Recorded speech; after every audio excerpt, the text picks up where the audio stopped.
Ahora voy a hablar acerca de las arterias de la cabeza. Estas pues se originan del callado aórtico que pertenece a la arteria aorta. Entonces tenemos que el callado aórtico da origen a tres arterias, como son la arteria subclavia izquierda, la arteria carótida común izquierda y el tronco tirocervical. Este tronco a su vez da origen a la arteria carótida común derecha y a la arteria subclavia derecha. Entonces vamos a hacer unos dibujos acerca de lo que viene siendo la tráquea, el, los cartílagos que tiene esta, que son el cartílago tiroideo, cricotiroideo, el cartílago tiroideo y pongamos aquí el hueso ioides, una representación. Además tenemos la glándula parótida. Entonces tenemos que las arterias, como ya dijimos, se originan del callado aórtico. Esta que tenemos aquí es la arteria subclavia, tanto derecha como izquierda. Esta da origen a una arteria que se llama tronco tirocervical, que esta a su vez da origen a la arteria tiroidea inferior, que vemos aquí. Luego tenemos que esta misma subclavia da origen a lo que viene siendo la arteria vertebral, que pasa por los forámenes transversos de las vértebras. Pero esta la vamos a ver mucho después en el polígono de Willis. O sea, nos vamos a centrar en esta y en la carótida interna en el polígono de Willis. Luego tenemos que la arteria carótida común, tanto derecha como izquierda, como vemos aquí, tiene unas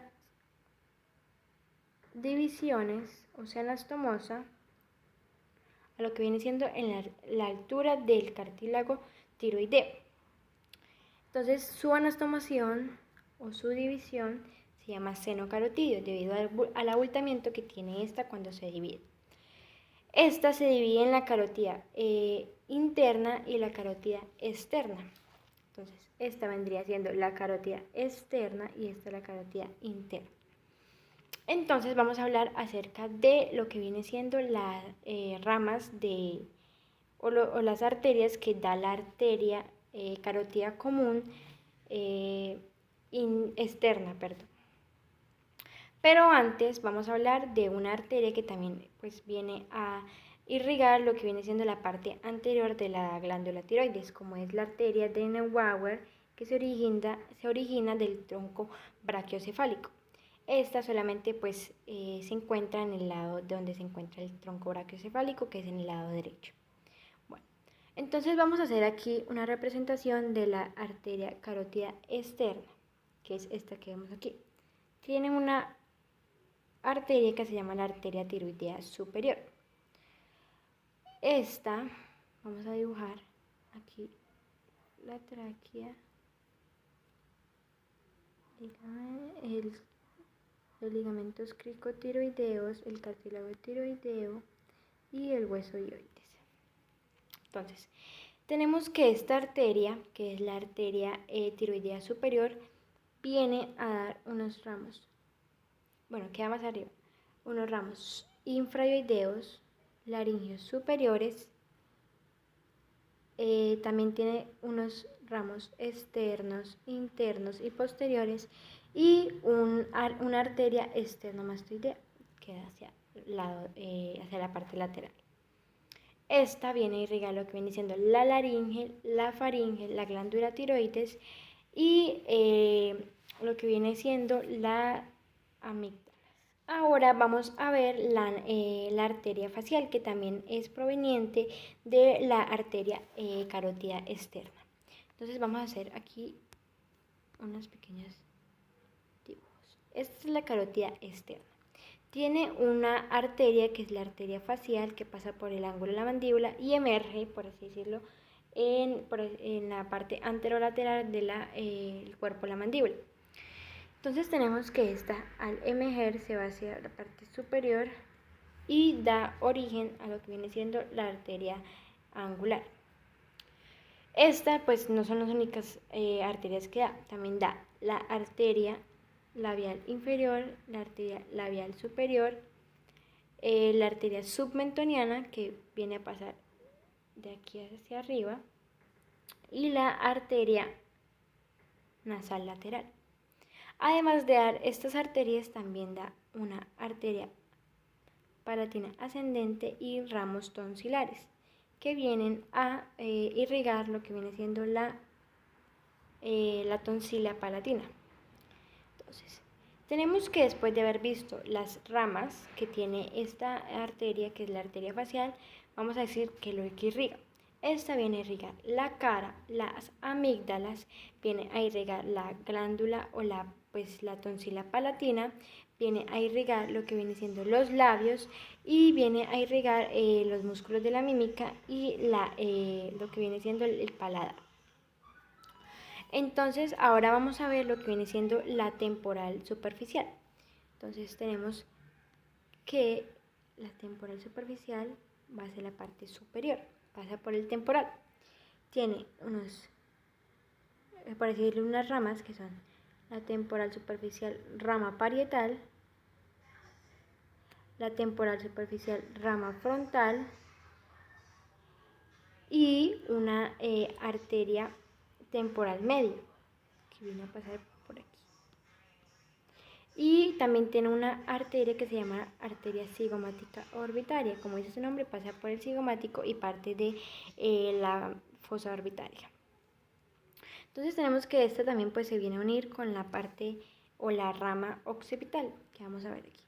Pasa por la incisura mastoidea y se viene a la parte superior.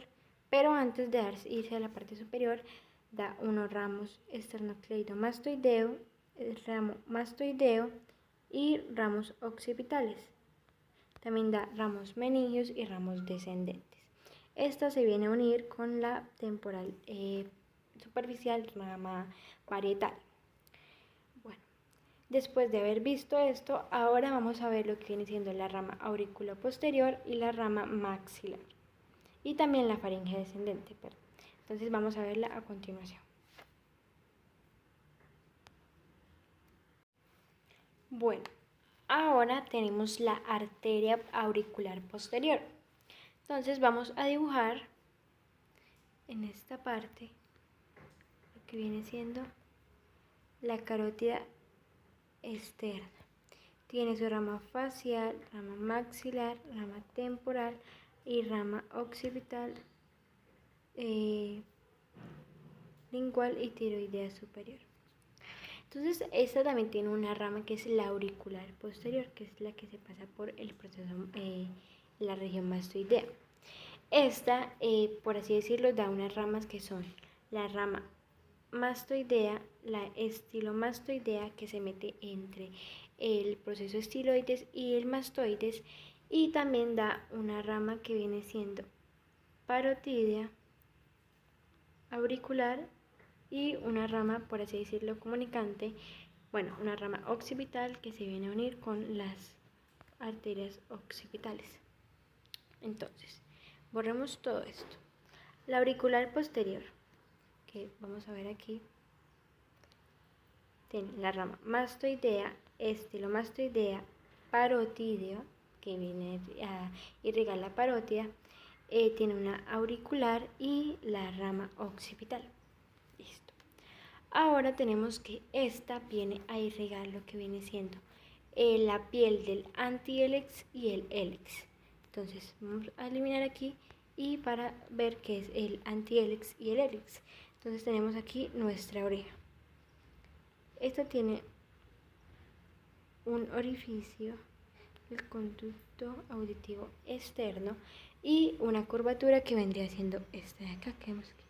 El antihélix vendría siendo esto que vemos acá. Digo el hélix. Y el antihélix lo que tenemos más aquí hacia la parte, ya más hacia el orificio. Entonces viene a irrigar la piel del antihélix y hélix, también la cara interna del pabellón auricular, y viene también a irrigar lo que viene siendo la glándula parotídea y el músculo digástrico, además de otros músculos.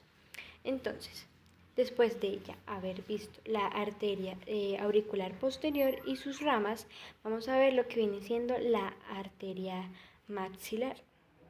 Ahora es el turno de hablar de la arteria maxilar y para esto vamos a dibujar lo que viene siendo la carótida externa, la temporal superficial que se va hacia la parte superior y la maxilar.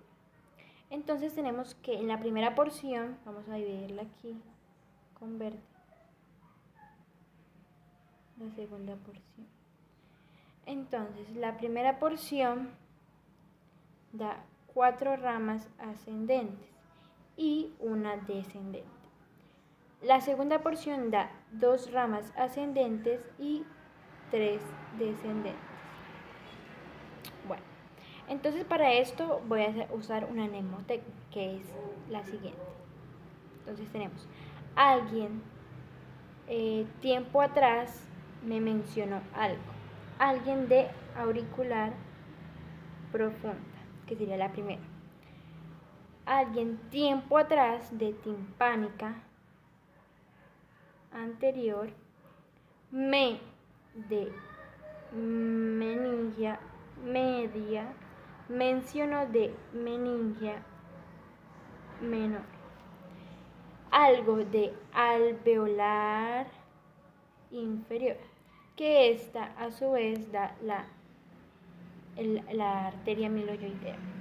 Entonces, alguien de auricular profunda, tiempo atrás de timpánica anterior, de meningia media, mencionó de meningia menor, algo de alveolar inferior.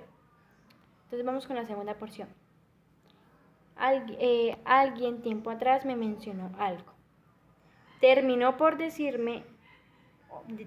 mencionarme burbujas. Entonces tenemos término de temporal, vamos a ponerlo en negro, temporal profunda media y temporal profunda menor.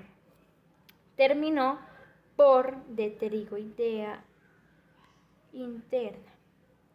Mencionarme de masentérica, que es esa que vemos aquí.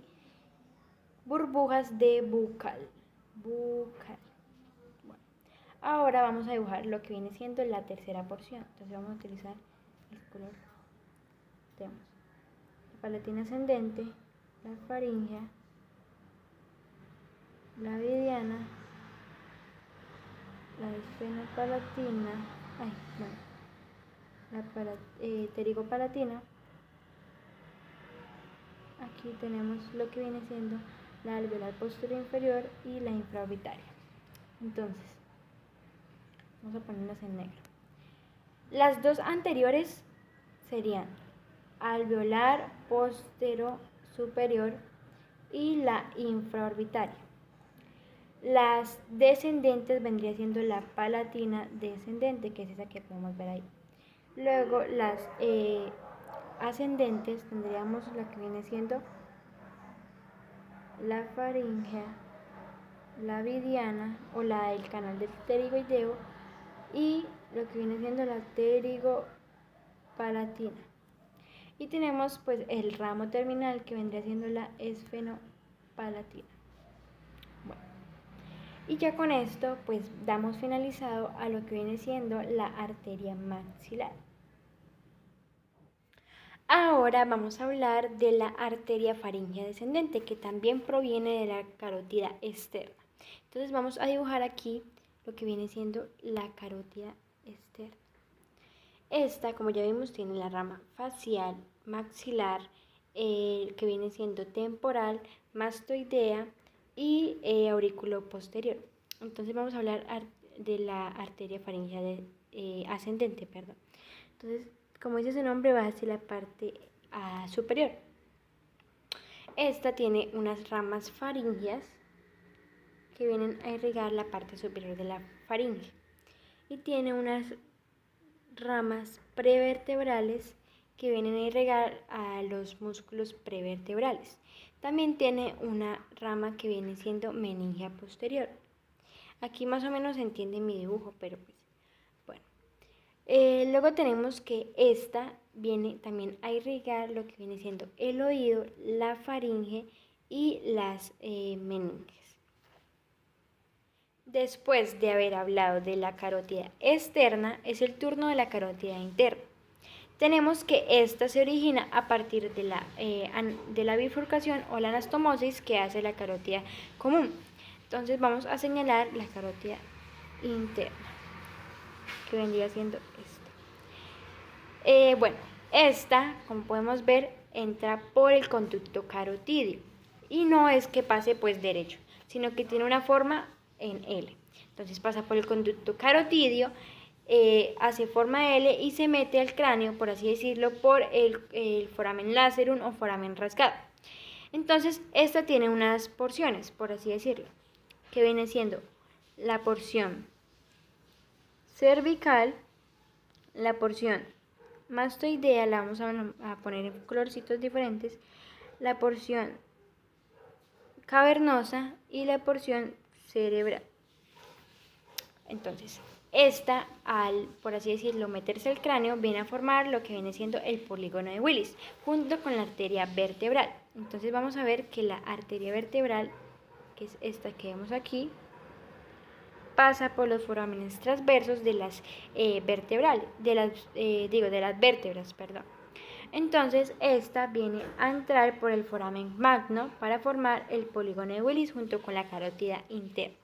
Entonces, vamos a eliminar todo eso y vamos a dibujar lo que viene siendo una vista endocranial de lo que viene siendo el cráneo. Entonces, tenemos aquí el cráneo, bueno, es una representación, ¿no? A la menor porción petrosa del temporal, foramen magno, fisura orbitaria superior y láminas cribosas. Entonces, tenemos que la arteria vertebral se mete al cráneo por el foramen magno. Estas dos vienen a unirse para formar la arteria basilar. Tenemos entonces que la arteria carótida interna, al entrar, por así decirlo, vamos a dibujarlo mejor aquí. Entonces, al entrar,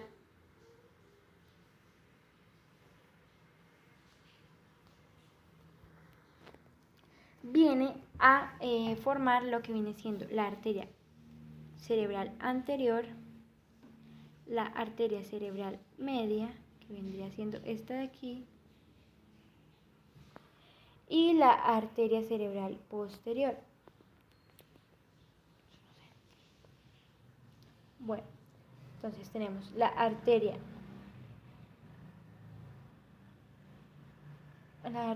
vertebrales, la arteria basilar, la arteria carótida interna, que viene a originar la arteria cerebral anterior, que vemos aquí, y la arteria cerebral media, que es esta que vemos aquí. Luego vemos que de la arteria basilar se origina la arteria cerebral posterior y la arteria cerebelosa superior. También tenemos que a partir de esta se origina lo que viene siendo las arterias comunicantes, que unen la arteria cerebral media con la arteria cerebral posterior.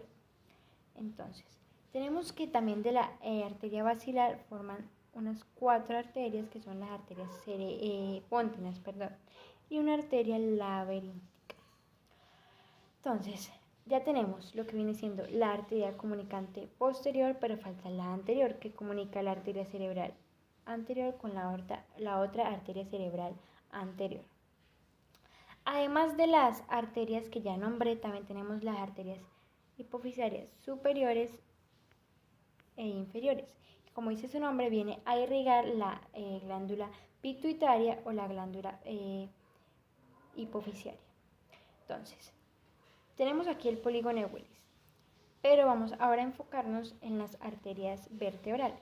Entonces vamos a eliminar esto y vamos a dibujar las arterias vertebrales. Estas pues acá arriba sería el tronco basilar, y acá estos originarían lo que viene siendo la arteria espinal anterior. Entonces vamos a dibujar aquí la médula espinal. Tenemos que esta viene a irrigar la médula espinal por la parte anterior, que es solamente una. En cambio, las arterias espinales posteriores se vienen hacia la parte posterior. Y esta vendría siendo la irrigación de la médula espinal. Y ya vimos lo que viene siendo la arteria carótida interna y la arteria vertebral, cómo pueden formar el polígono de Willis. Ahora vamos a hablar acerca del drenaje venoso. Este está dado por la yugular interna y la yugular externa. La yugular interna viene a formar lo que son los senos y la yugular externa viene a drenar lo que la carótida externa ya ha irrigado. Entonces vamos a dibujar lo que viene siendo la yugular interna, que es más gruesita que la yugular externa. Bueno, entonces vamos a dibujar la yugular externa lateral a esta, que se encuentra aquí. Esta da, por así decirlo, un ramo o una vena para formar lo que es la vena retromandibular, que se encuentra en la parte posterior de lo que viene siendo el ángulo de la mandíbula. Entonces la retromandibular da un ramito, ya. La retromandibular a su vez da origen, o bueno, da las venas facial que viene siendo submentoniana. Entonces vamos a ver el dibujito. Entonces tenemos la retromandibular, la facial, que luego se convierte en angular, y tenemos la submentoniana. Como dice su nombre, está debajo del mentón. Tenemos que la facial a su vez da lo que son las venas labiales inferiores y labiales superiores. Vamos a dibujarlas. Labiales inferiores y labiales superiores. Tenemos que la angular a su vez da, por así decirlo, unos ramos con lo que son la vena nasofrontal y supratronclear. Entonces vamos a ver aquí la nasofrontal y la supratronclear. Luego tenemos que la misma retromandibular da lo que viene siendo la vena maxilar, y vamos a dibujarla aquí. Esta vena maxilar da origen a lo que viene siendo el plexo pterygoideo, que se encuentra, por así decirlo, en la escotadura de la mandíbula. Entonces tenemos aquí el plexo pterygoideo. La vena facial a su vez también tiene una facial profunda, que vamos a ver a continuación. Bueno, se mete debajo de lo que viene siendo la mandíbula, sobre el maxilar. Luego tenemos que la yugular externa se va hacia la parte posterior para formar lo que viene siendo la vena occipital, y también lo que viene siendo la condilar emisaria y la mastoidea emisaria. Entonces vamos a dibujarlos. Condilar emisaria y mastoidea emisaria. También esa yugular externa da lo que viene siendo la vena cervical profunda, que se mete dentro de las vértebras, por así decirlo. Tenemos que la yugular interna da un pequeño ramo, que es la vena faringea, y también la tiroidea superior.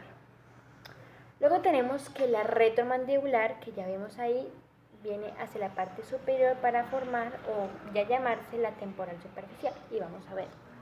Entonces tenemos hacia la parte superior temporal superficial. Esta ya después, por así decirlo, de emerger del cráneo, se llama la temporal, la parietal emisaria. Entonces vamos a dibujar temporal emisaria. Tenemos que a partir de lo que viene siendo la occipital se generan lo que son las diploicas occipitales.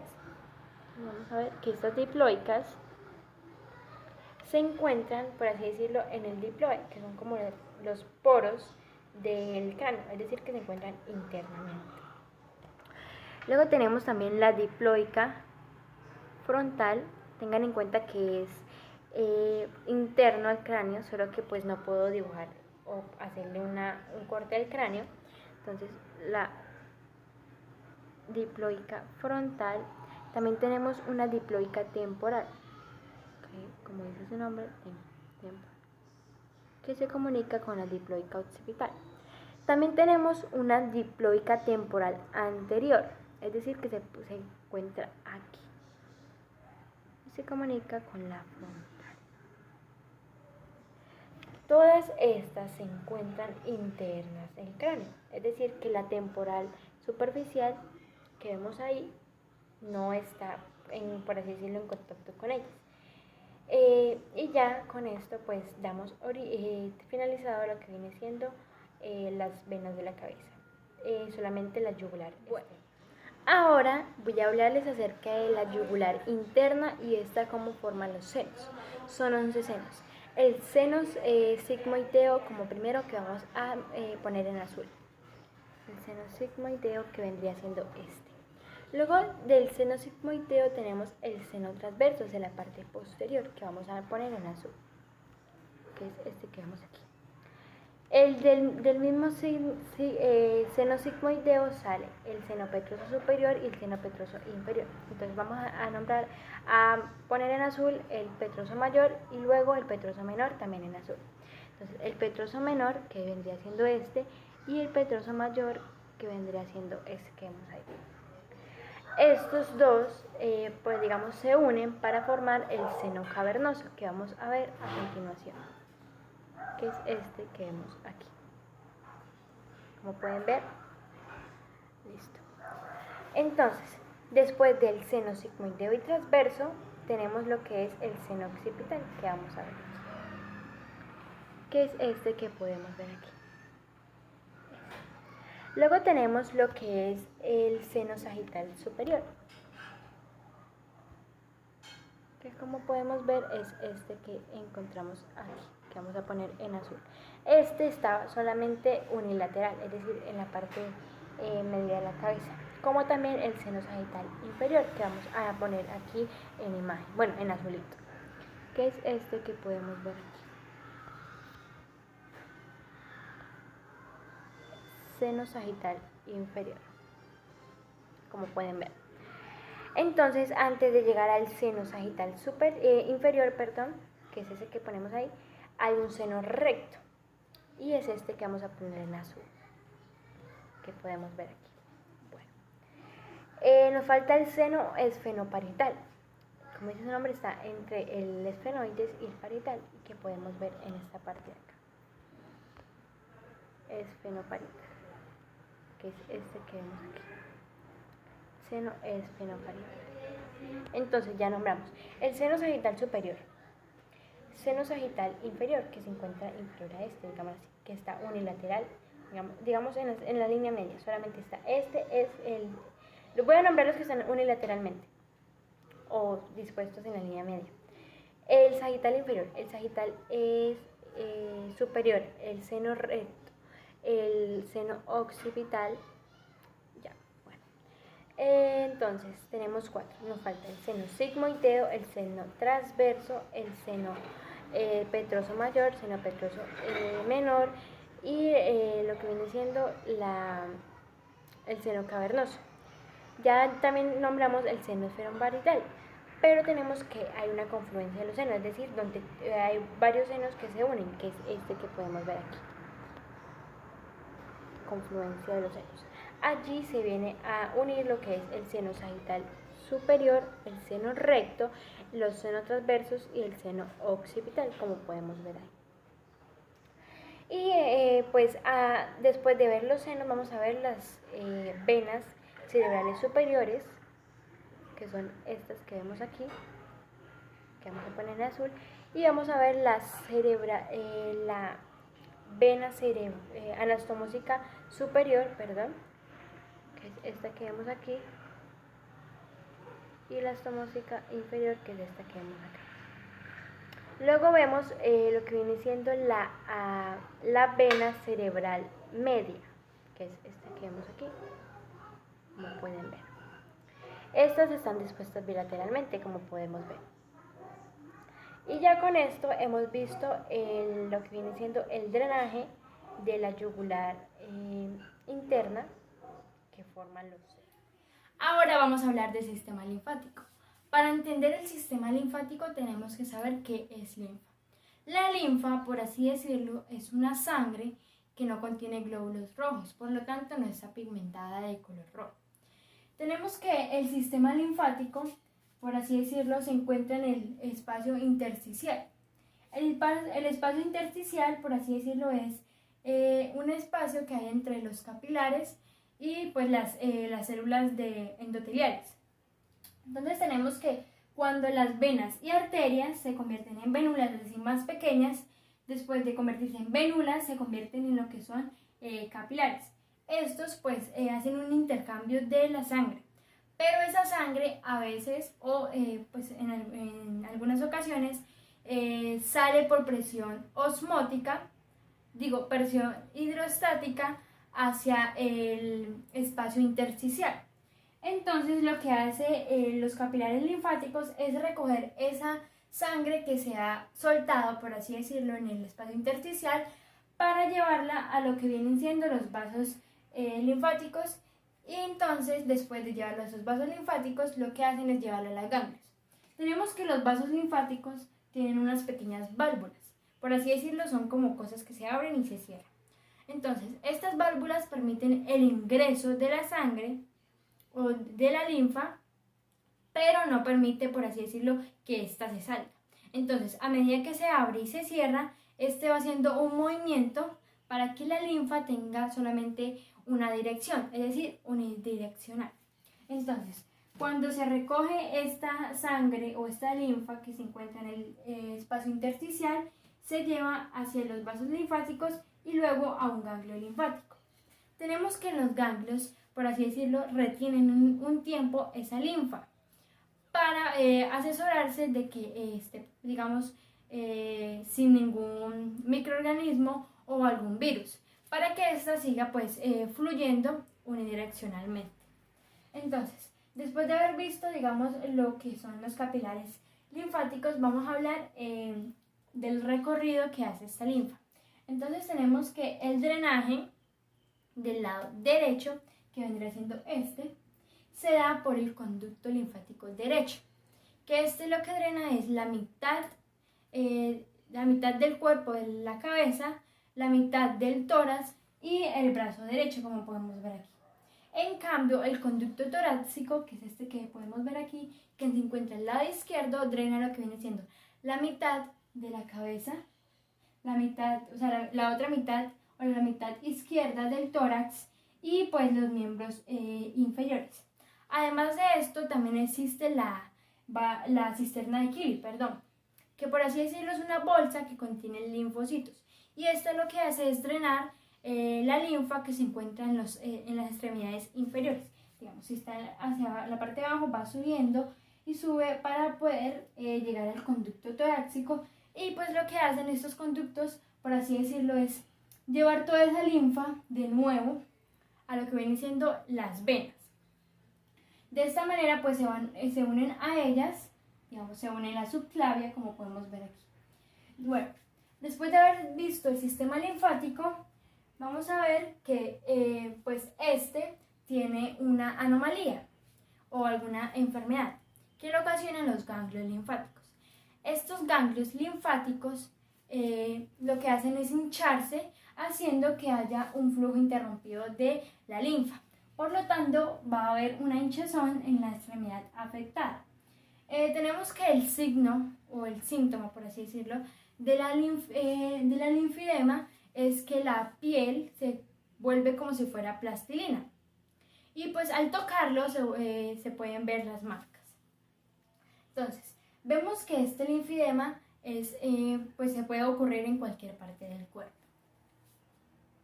Entonces, tenemos que hablar de los leucocitos, que son pertenecientes de lo que son el sistema linfático.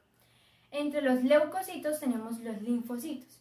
Estos, que son el linfocito T y el linfocito B, se originan ambos en lo que viene siendo la médula ósea roja.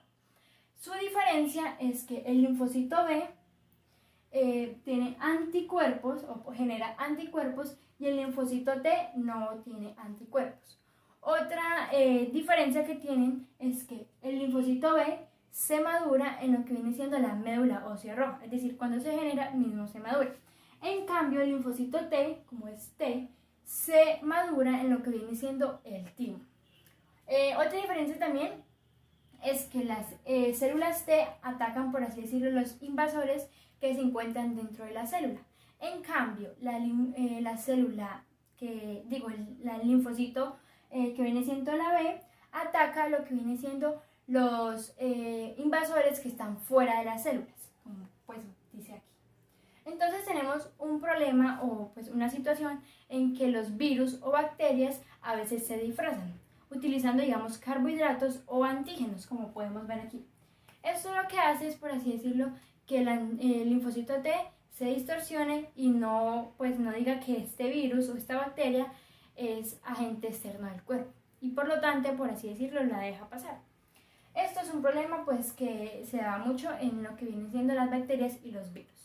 Y ya con esto damos terminado al sistema linfático.